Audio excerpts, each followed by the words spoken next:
But now we have to get back to the politics of the day, the national emergency we face as a nation. And I'm very excited. A regular guest. We've had his boss, Kay Coles James, on the show last week. A regular guest every Friday is his colleague, James Carafano. He is Rob Bluey of the Heritage Foundation, heritage.org. He is officially the Vice President of Communications. But today, I get to call him by another title. It's very swanky. He is the official spokesman for Heritage's own commission on responding to the coronavirus. And they have some new recommendations on what the president should do. Rob, welcome back to America First.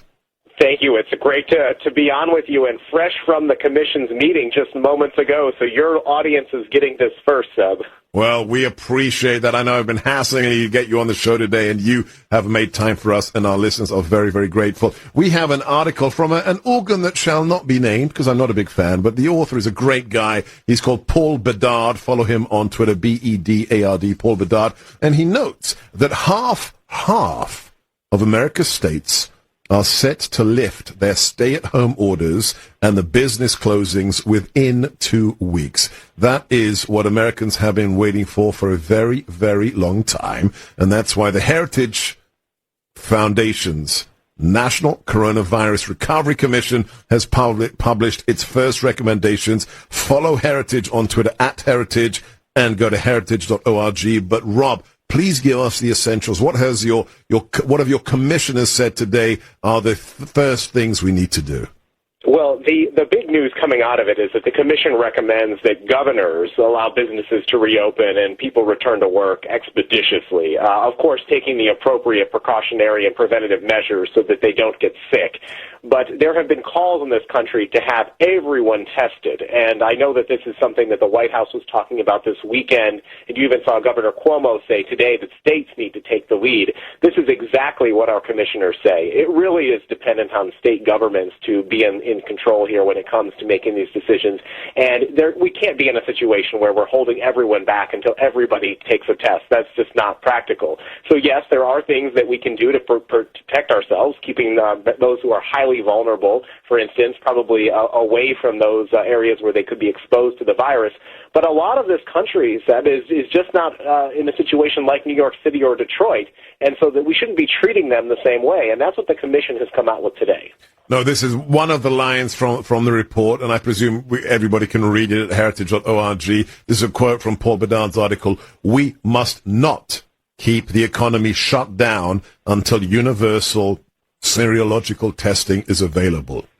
That when we live in a country the size of a continent, where you have countries like South Dakota with six fatalities as part of this country, and then you have New York as the epicenter, the hot zone, the idea that a one-size-fits-all response to opening up business is insane. Rob, as one of the vice presidents at the mothership of the conservative movement, where you are working day in, day, I know how hard you guys are working on this new commission. Don't you find it a bit strange that there seems to be a kind of schizophrenia amongst the commentators and the left out there, when half the time they're saying, "Oh, the president, he's too much of a dictatorial or authoritarian leader," and then they say, well, on the other hand, why isn't he forcing things? Why isn't the federal government running everything? There seems to be a lack of understanding of how the republic was founded and how it works. And as conservatives, don't we always think that, the decisions of the states are important? Well, we certainly do. And so I'm glad you brought that up, because the way that the recommendations are structured is that we begin with state governments, and then we go to local governments, and then we go to the federal government, both the executive branch and Congress. And let's face it, there are things that they can do. And then we also include the private sector and civil society, because it's just not governments that have a role here. It's also churches, it's businesses, yes, it's those private sector institutions that are going to play a big role in helping us through this recovery. So you're absolutely correct on that.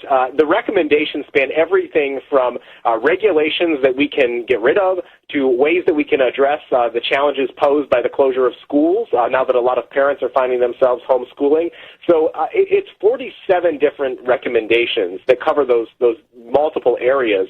And we know that the White House is paying attention to it.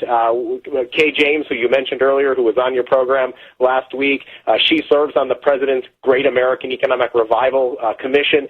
So she is bringing these ideas directly to the White House to make sure that they're influencing their discussions and debate there.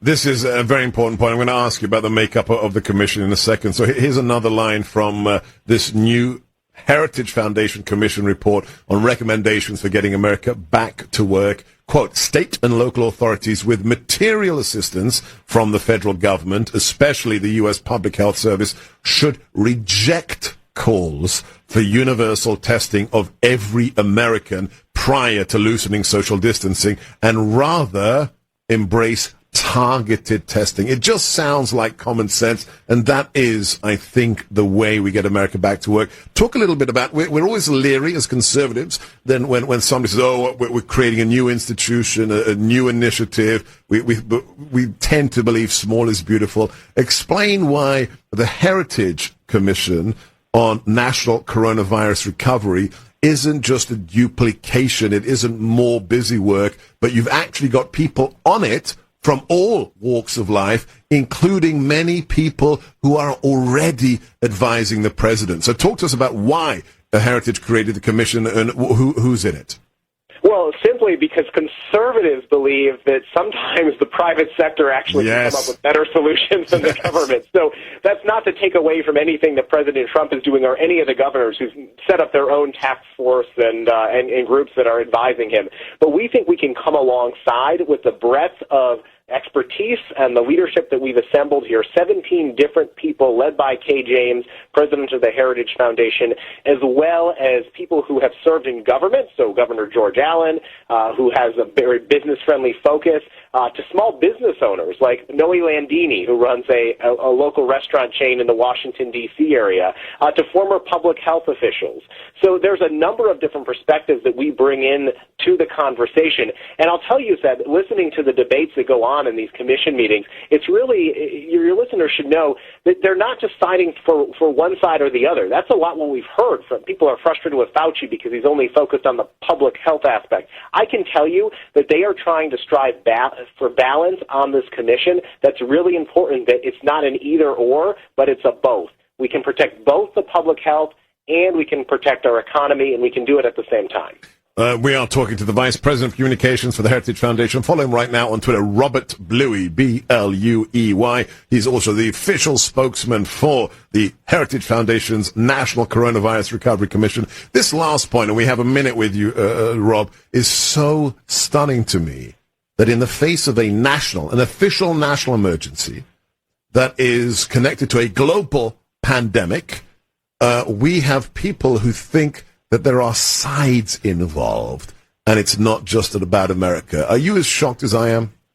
You know, it is really interesting to see some of the things that have come out through this whole experience, and I think that hopefully we as a country can learn from this and be better prepared. In fact, one of the pieces of the commission is to better prepare ourselves for the future and not find ourselves in a situation like this. And so I think if we learn anything from the situation, hopefully that would be one thing. You know, I also wanted to tell your listeners that we've already had over 300 people submit their ideas to the commission for consideration. Wow. And they can do it at coronaviruscommission.com. That public input has been crucial to developing the recommendations we've already released. So if they have ideas, it's not just the experts who are making a piece. It's everybody. That's a rather Trumpian touch. I like that. This isn't about some faceless elite. This is about you, America. Go to coronaviruscommission.com and have your say, because that's how the Heritage Foundation works. God bless them. Join them today. Go to heritage.org. We've been talking to Rob Bluey, Vice President of